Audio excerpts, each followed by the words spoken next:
I would like to introduce the session chairs, Professor Dr. Abdurrahman Musa and Dr. Asam Qobrosi, to start the sessions. Thank you very much. Good morning, ladies and gentlemen. We try this day to start exactly at time and finish in proper time in order not to be delayed after that. The first start and the nicest start will be given by Dr. El-Bahrawy, Professor Emeritus of Faculty of Engineering, specialized in water resources management, Ain Shams University. His experience, you can read about him in the booklet. Please, Dr. Ali, you have exactly 30 minutes. Exactly 30 minutes.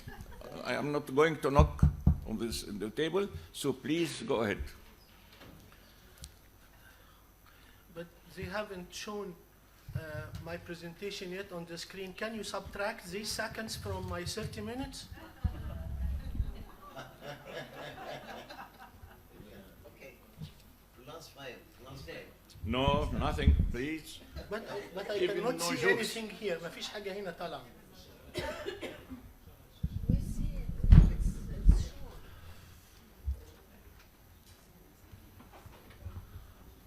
My experience with this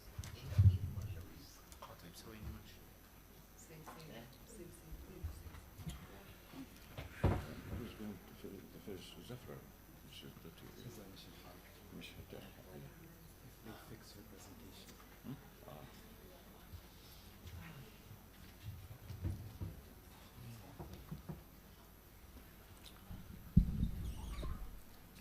Technical problems, as usual. It is your time. Guys, we're being recorded and it's being shown online. Let's be positive. It's silent presentation. Yes, you can see it. He can't see it.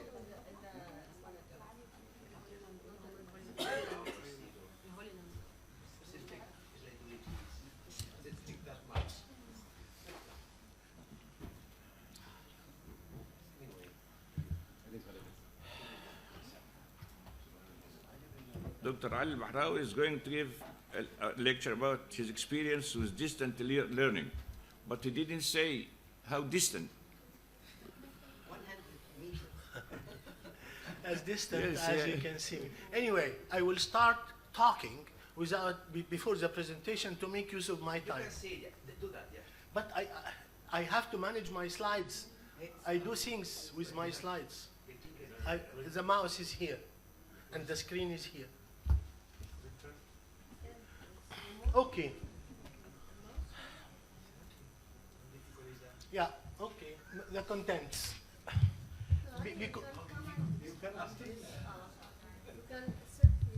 But I will give you my back. This is the problem. But anyway, let us see. Because of the corona, I didn't meet my students face to face. Therefore, I have to do something. And because I work in different projects, and these projects offers me some different media to transform my face-to-face lectures into, and therefore I have 5 different experiences. I had an experience with the Ministry of Communication and Information Technology.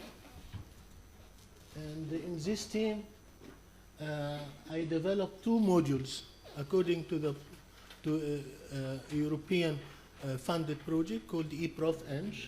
One about SDGs and higher education, and the other one is about report writing for engineers. They have a very intricate presentation template with a lot of details, and of course I have to follow exactly. The important issue about this experience is that I don't communicate with the student. Therefore, they designed it very intricately so that the student can know his way, do the quizzes, listen to the videos without talking to me. Therefore, yeah, these are the stuff that I have to fill with a lot of details.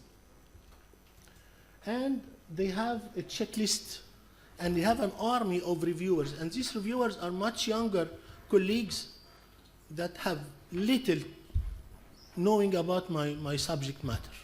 Therefore, my main problem is to communicate with these young students. They don't understand me. They are experts in information technology, but they know very little about my subject. Therefore, they send me a checklist and they insist I comply with this checklist.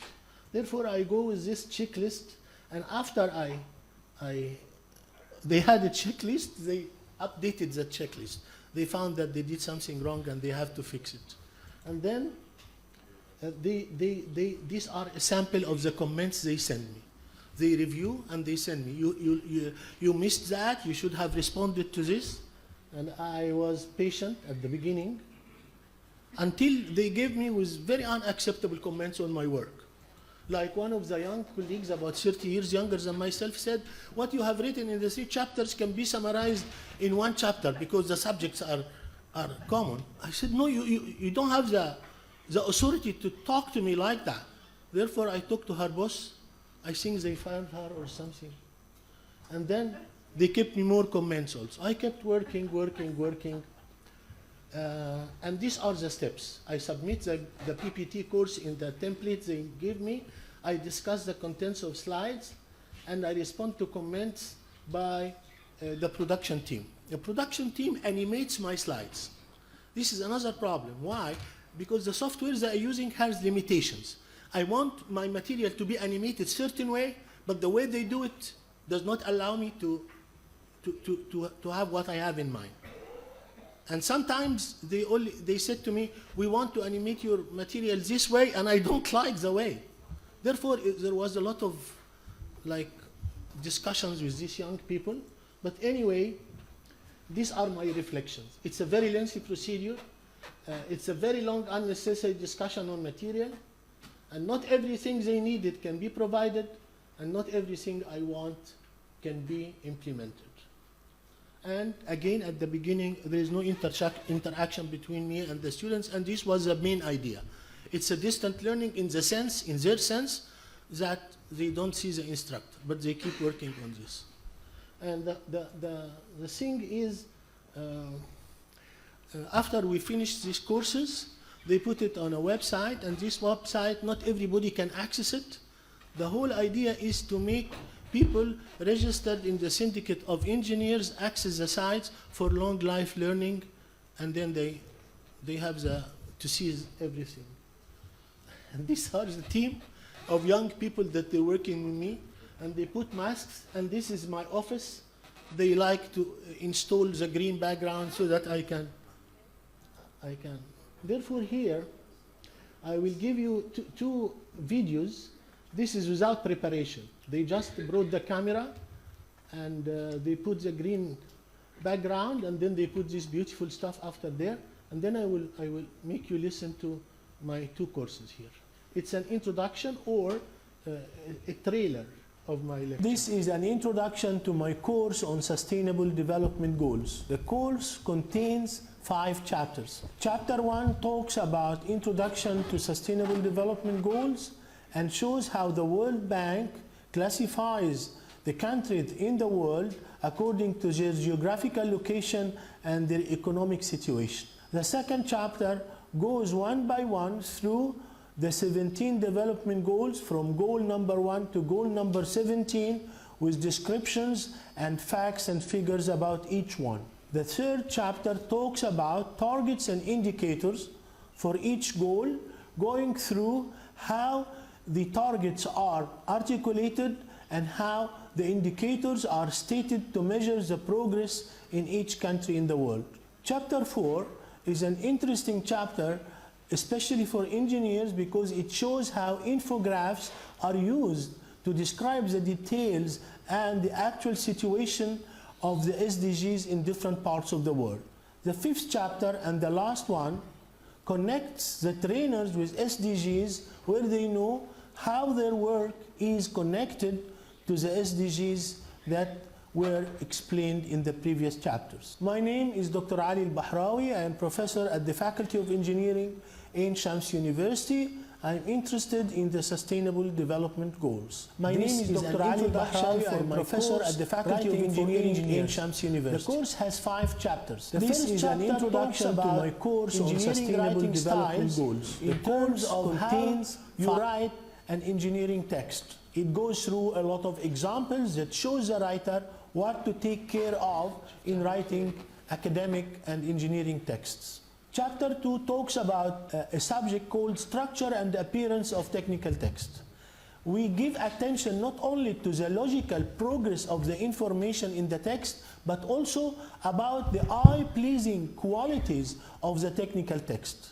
We do that by learning what makes your text understandable, legible, in terms of structure and appearance. The third chapter is called Writing with Computers. This chapter is about writing with computers, where we use the capabilities of Microsoft Word to write an interesting technical text, taking into consideration the concepts that we discussed in the previous chapter. Chapter 4 is about English language. English language may be an obstacle for some Egyptian engineers whose mother tongue is not English. Therefore, I tried in this chapter to explain some of the English grammar details in an easy way for engineers to remember and use to prepare their text. The last chapter is, in my humble opinion, the most important subject, because it talks about converting numerical data into graphics. We will go through a very long tour of starting with the history of the very early graphics and infographics developed by people long time ago, and ending up with using Microsoft Excel to prepare graphs from numerical data. We connect between 2 important things: the type of the data and the type of graph suitable for the kind of data. My name is Dr. Ali El-Bahrawy. This is an introduction to the Faculty of Engineering Sustainable Development Goals. The course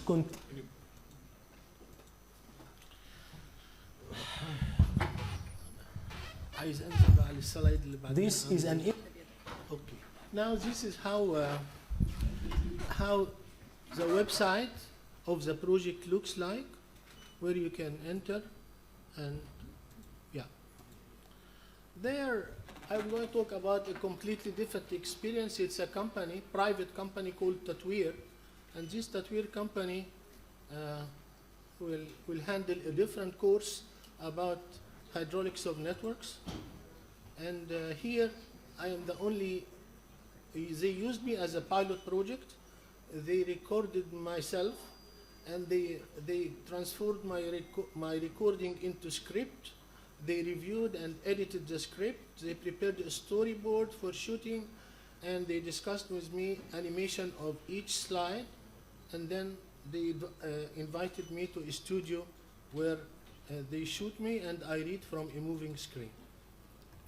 But for every lecture there is a trailer or a teaser that invite people to watch my lecture. And I like that. Therefore, this is the trailer of my lecture. Water is very important for human beings. And engineers, they make life of people better. Why? Because they design the networks that supply water to people, and also design the networks that take their wastewater into treatment plants. This lecture tries to explain how engineers handle the hydraulics of these networks in a simple way, and for those who may be interested in how we solve the system of equations, I added some mathematical part that can be a bit complex for some audience. Water is very... And here is the lecture, part of it. Another important issue is how to name pipes. For tree networks, the naming is very easy because the direction of flow is known before we do the analysis problem. We use downstream nodes to name distribution pipes and upstream nodes to name collection pipes. We don't need to have different names for the nodes and pipes as for looped networks, where the only way to specify a pipe with its flow direction is to use origin-destination pairs. this example shows naming of pipes in 3 distribution and collection networks. For distribution, source is node 1 and sinks are the rest of the nodes. For collection, sink is node 6 and sources are the rest of the nodes. The table shows the naming of pipes compared to origin-destination pairs. Yeah, now I'm comparing between the 2 experiences. They are completely different. The MCIT develops entire course with more stress on slides design, but the Tatweer develops only 1 lecture as a pilot with simple steps. The only thing that while I was reading the moving script, it was a bit fast. Therefore, they should have made the speed of this moving screen a bit slower. And the 2 systems can't be compared because they are too different. Then I went to a very lavish studio in Heliopolis called La Vue Experience, and to record another lecture about the optimal design of water distribution network. You see how many people works there. It's a beautiful studio. This lecture, and then my comments is that the reproduction of text or figures is unsatisfactory, as you will see, and the camera and studio is more advanced. They have about 4 cameras and too many microphones, and the moving screen was okay, better than my first experience, and I used an Excel demo. This is to see you, the guy who reproduced my original diagram is not professional enough. My original graph was better than the diagram they produced, especially in this banana function here. This is some photos during the recording. It's very elaborate. And this is the promo. This shows you how the studio is.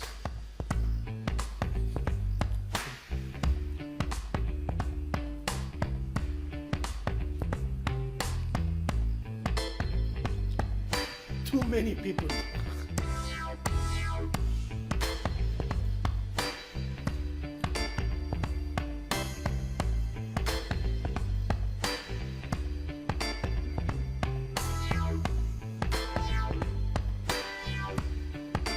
This is to lecture, to do only 1 lecture. And it costs a lot of money.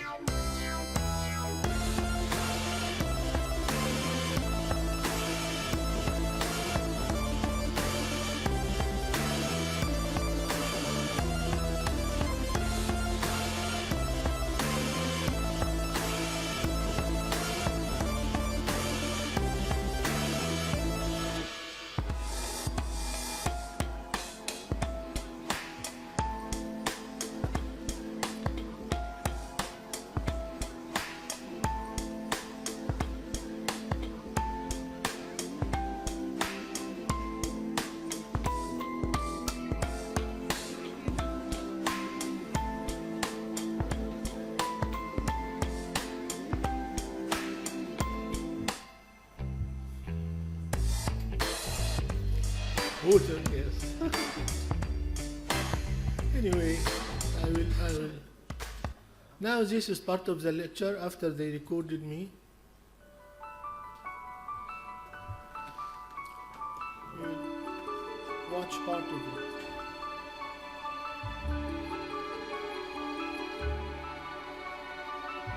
Completely different design. Hello, my name is Dr. El-Bahrawy. I'm Professor of Hydraulics at the Faculty of Engineering, Ain Shams University. Our lecture today is titled Optimal Design of Water Supply Pipe Systems. We are going to use optimization methods for the optimal design of water supply pipe systems.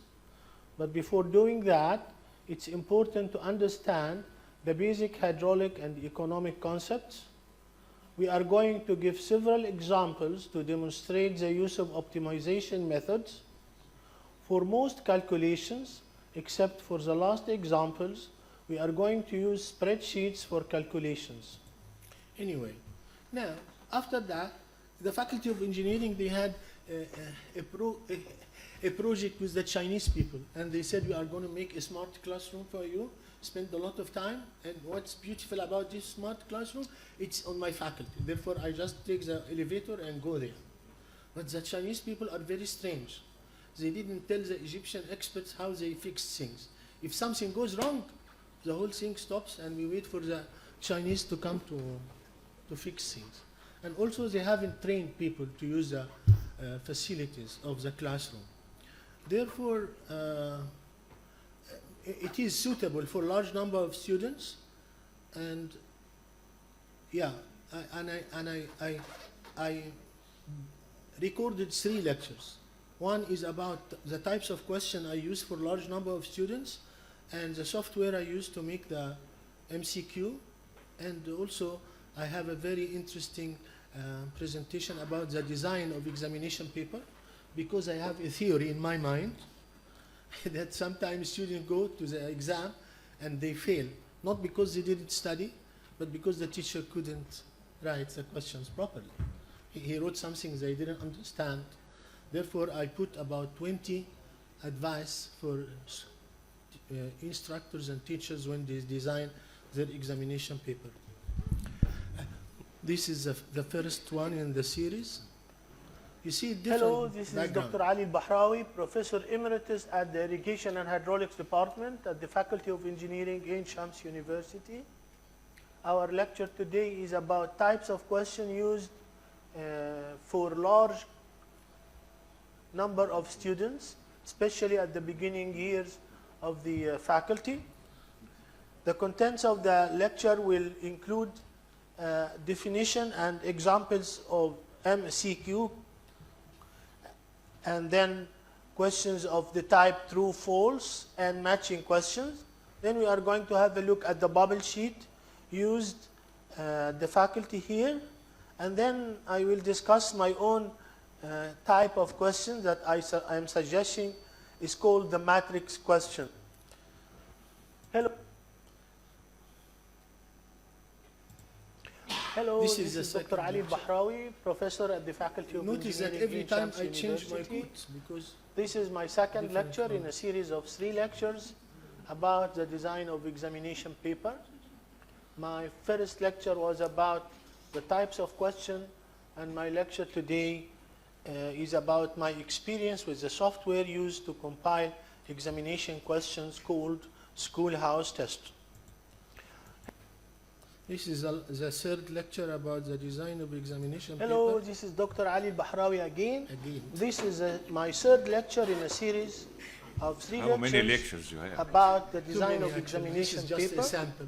The first lecture was about the type of questions. The second was about using the Schoolhouse Test software to compile examination questions, the software used at the Faculty of Engineering. And this lecture, the third in a series, speak about design of examination paper that has different aspects that we haven't discussed in the previous 2 lectures.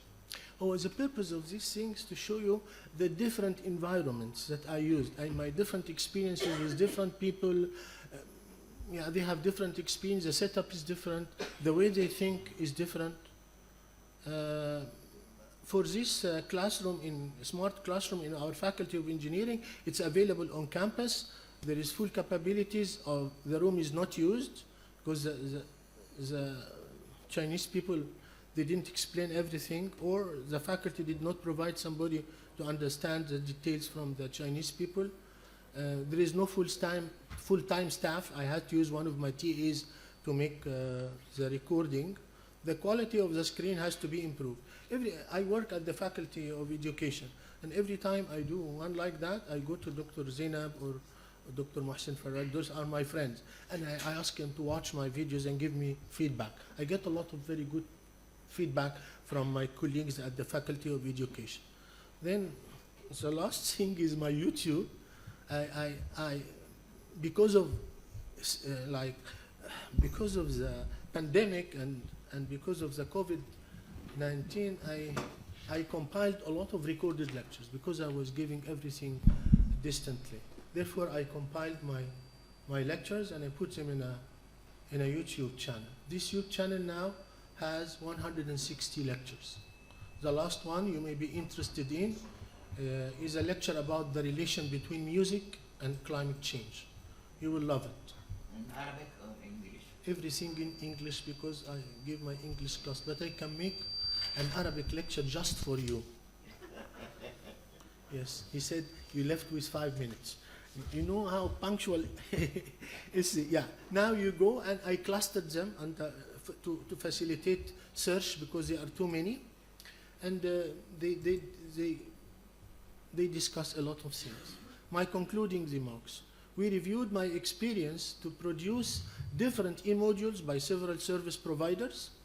The presented experience in this presentation can benefit my colleagues who like to convert their usual face-to-face lecture into e-modules, but my important conclusion is this. In my opinion, even with the best e-module techniques, the education process will not complete without the face-to-face interaction between students and instructor provided by normal classes. Did I finish on time? Not yet, because you have questions now.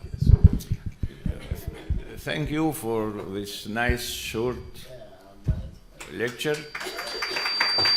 I think you are happy to know in detail everything about Dr. Bahrawy because it was repeated 4 or 5 times. So Yes. it is good. It is good. You So remember my we name appreciate his. I have one action question. and the way. So we have 4 minutes for questions, please. Dr. Ali, if you don't mind, I have a question. So you look very handsome in all those videos. It's great. So in K-12 education, we put a lot of focus on the learning process, right? Because we don't want to wait for the students to come at the end and then assess their learning and find the issues then. So during COVID, we had to struggle in the beginning, and then we developed so many, well, we didn't develop. We used so many different software to gauge the learning and to try to remedy the learning along the way. So at university level in Egypt or in Ain Shams University, what kind of tools were being used in order to study the learning and try to intervene if necessary? Yeah, actually, when the students listen to my lecture, it's not the end of the thing. After the lecture, we make a discussion with all the students. You know how large my class is? 750 students. Right, Therefore, which is why it would be necessary to have some digital tools to be able to gauge the learning. we use Zoom, we use Teams in the Faculty of Engineering because they bought the license. In terms of data collection, In terms of data collection, it depends on the course because the university requirement courses we don't have tutorials, or we don't have, but in my like 3rd year or 4th year there is a tutorial, and in this tutorial I exist in person along with my teaching assistants, and we talk to students on a one-to-one basis to solve the so more like a one-on-one interview Exactly. kind of engagement. Exactly. Next question is from Professor Dr. Farouk Fahmy, a well-known. I know Please go ahead. Dr. Farouk No. Fahmy when I was 5 years old. We used to go to the same beach in Ras Al Bar. Dr. Farouk, you have 2 minutes. Dr. Ali, please, did you make any feedback study on your students face-to-face and the distance learning in order to say what is the difference between face-to-face and long distance learning? Okay. Actually, the Faculty of Engineering, because of the quality requirements, they insist on me responding to the comments of my students on my performance. And when I give the course distantly where the students don't meet me, their comments is very harsh. But when we are face-to-face, things are a bit lighter. And my financial things will not work until I respond to all the comments made by this strange, and there are too many. And I spend hours responding to very strange comments and stupid comments of the students who didn't understand what I want to do. But this is a requirement. Therefore, to answer your question, we have 2 different feedbacks. The face-to-face feedback, more realistic, but the feedback from the people who do not see me and listen to the recording only is very strange, and there is a communication problem.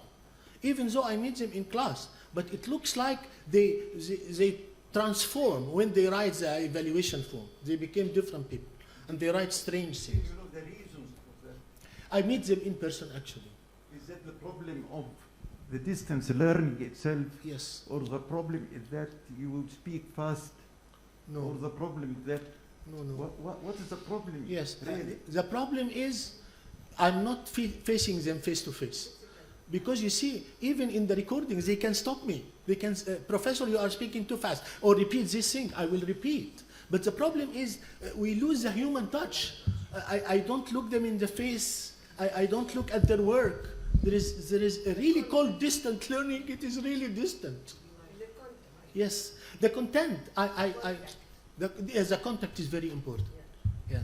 But the students actually, which is very strange, they can send me 2 o'clock in the morning some WhatsApp-like message. And I cannot stop them or I respond. Yes, I also have a comment, dear Professor. Thank you for this presentation, and it makes me really, you humble me a lot, because what I do when I record is just I open my camera and I speak, you know? So you spend a lot of time and effort to bring along your message to the students, and I think this is something you don't find, really. So I appreciate your efforts, and does the faculty pay you back anything you pay for all these studios you used and everything?